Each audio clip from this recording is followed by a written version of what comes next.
Okay, I'm switching up gears here, and I really like that I'm able to have our last speaker be on motivation. We've been through several months of kick butt stuff, and so it's not last, but least. It's really kicking off that motivation is going to carry us forward. So let me go and click in all the buttons here for Renee. Here we go. Spotlight video. There she is. She is front and center. Renee, hey, I mean, I've been on a couple networking groups with you, and I know a lot of, but I'm really interested to hear about this motivation. We're starting a minute early, but that's okay because we've been mind boggled for the last few minutes. But so let me get all of the record things set up. Clicking and okay. Renee, I gave you the option to record yourself. If you want to record it, you can do that on your I'm recording, Stan. Thank you. Okay, well, let's get this started. And thank you for coming to the Zoomathon for the Philanthropreneur Foundation. And our next speaker is Renee Smith. And she's going to bring forth some motivational tips. And I'm going to let you introduce yourself. And then now the stage is yours. Thank you. Thank you very much. It's a pleasure, Dr. Victoria, to be allowed to speak on your platform today. I really appreciate it. My name is Renee Smith Broder, and I'm owner of Coast to Coast Printing and Marketing and American Badass Apparel. So I am your American Badass woman. Today, my topic that I'm speaking about is about perseverance, and I'm no new student of Perseverance. I'm a Route 91 survivor. I'm a victim of emotional abuse coming out of a bad relationship. I actually endured and was homeless for about 3 weeks, which I'm going to be a part of my story. And now the pandemic of 2020. So it's taken a lot of perseverance to succeed. And now I operate a 6-figure business here in the state of Nevada, headquartered here in Las Vegas, Nevada. So, of course, it took a lot of no quitting moments. So I just want everybody to be present in this topic. And let's imagine, and go back to where, we built our business on a dream, and our dream this year crashed into reality with COVID-19. In January 2020, my business, Coast to Coast Printing and Marketing, we doubled our first quarter financials from last year. We had just picked up a new client and was about to do on-site apparel events for soccer tournaments traveling the country with a team. Just about to complete a new event app to go with our live events. And then by March 7th, the NBA had been advised to prepare to play without fans. On March 11th, COVID-19 was declared a pandemic. As a company, our live events were canceled. Our phones stopped ringing during that time. It was a time of panic, and it was a time of chaos for many of us. There was a lot of us facing what were we going to do? If we didn't pivot our businesses at that time, we came to a point where we were facing possibly losing our businesses, closing our businesses down. We were all quarantined at home, and a lot of us entered anxiety, some of us even depression. And one of my friends that is a coach and professor at UNLV that coaches businesses said there was people actually on the floor calling him, on the floor curled up, wondering what to do. Everything had stopped in their world. But one of the greatest qualities of champions and successful people is perseverance. So what is perseverance and how does it relate to us during this time? Perseverance is a quality that creates winners. It's a determining to keep on going despite facing obstacles. None of us are new to facing obstacles today. There's people on this Zoom call, including Kathy Rickley, who's facing obstacles that she never thought that she would possibly ever face in the face of a pandemic. It's that inner drive that keeps you in the game when everything else says it's time to quit. It's resolving to put one foot after another when the finish line is nowhere in sight. We're all dealing with uncertainty right now. We're going into phase 2, but what does that mean? The uncertainty is so real in what we're facing right now. The year 2020, the year shit got real. So perseverance is a series of bridges for crossing the rivers of adversity as you pursue your vision for success. I want everybody to come into the present right now. Because when you're in the present, you want to feel it in your heart, you want to mean it in your mind, and you want to believe it in your body. Put your hand over your heart and do this exercise with me, guys. God will not give, I want you to repeat after me. God will not give me more than I can handle. God, everybody repeat it, please. God will not give me more than I can handle. Feel it in your heart. Or your divine being will not give you more than you can handle if you're not a Christian. God will not give me more than I can handle. God will not give me more than I can handle. Now point to the screen or point to the person next to you if someone's in the room. God will not give you more than you can handle.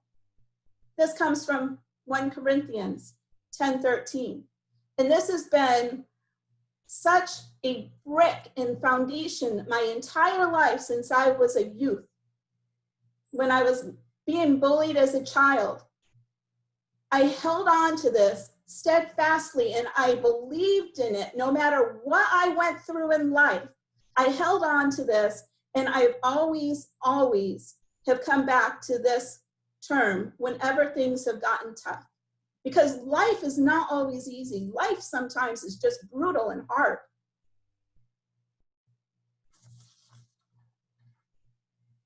Going back to one of my stories. So I started in the print industry in 2008. I was a hospitality worker. And so I was living in Destin, Florida, and we were going through a lot of hurricanes. We had just come out of Deep Horizon with the BP oil spill. And I was at the crossroads of what I was going to do in my life. Because the hospitality business was not very good, kind of like where we are right now in 2020 here in Las Vegas. I took the company's business from a bedroom in his house to a 4,000 square foot facility in less than a year.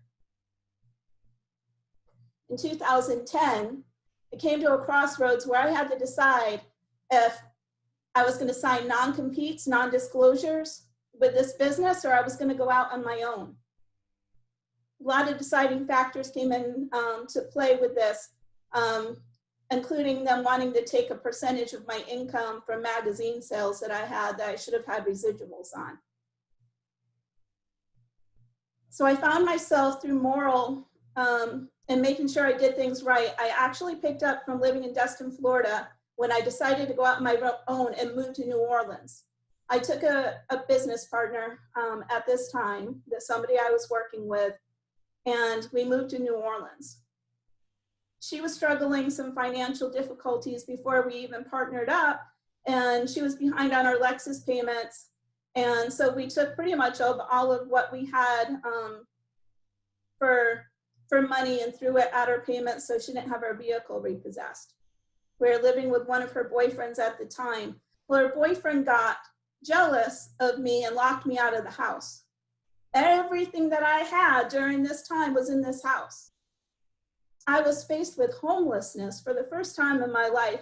This is a person that is so goal-driven in life that I didn't think I could ever be there, but I knew if ever anything ever happened like that, I would get through it because I'm a survivor and I'm going to get through most obstacles. And I believe in that, going back to 1 Corinthians. Well, what did I do during that time? I had a van. They finally brought me some pillows and blankets out. So at least I had some of that and my clothes. But I had my van and I got up every day and I showed up. I had my laptop.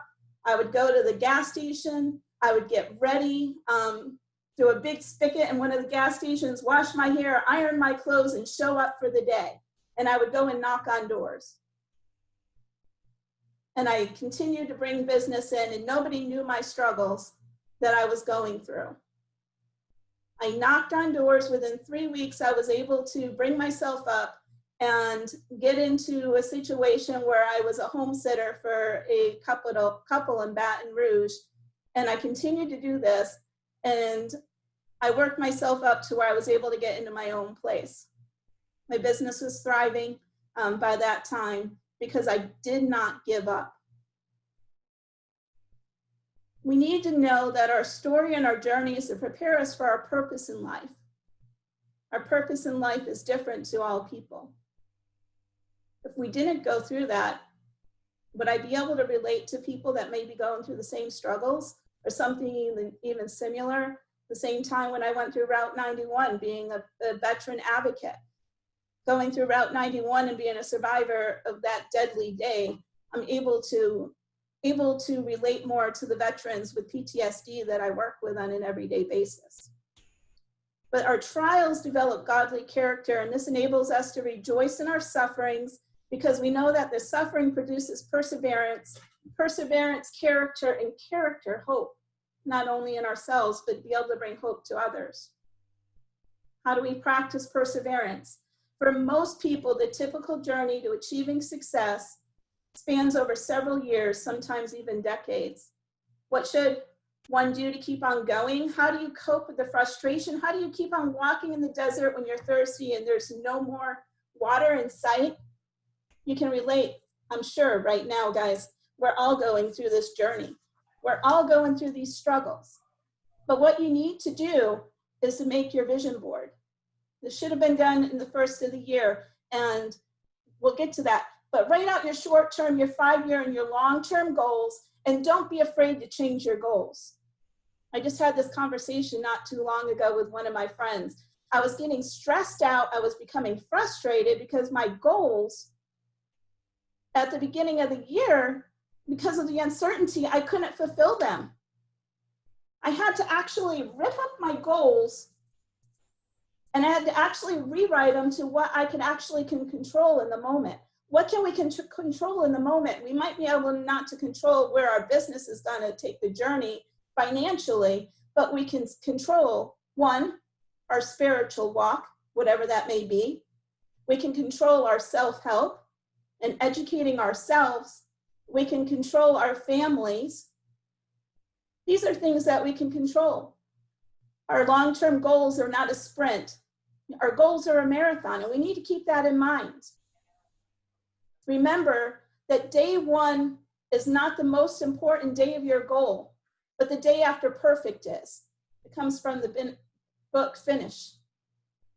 What a great book if you haven't read it. When your dreams mean everything to you and you believe that you can succeed, then by all means you need to keep on going. You need to know that you are exactly where you are and where you need to be today, and all of the power is about being in the present. Our present is what we can control. Our power is in the now. It's in the present. I stole this from Jay Shetty, who's having a challenge right now. You're not behind, you're not ahead, you're exactly where you need to be. Remember that.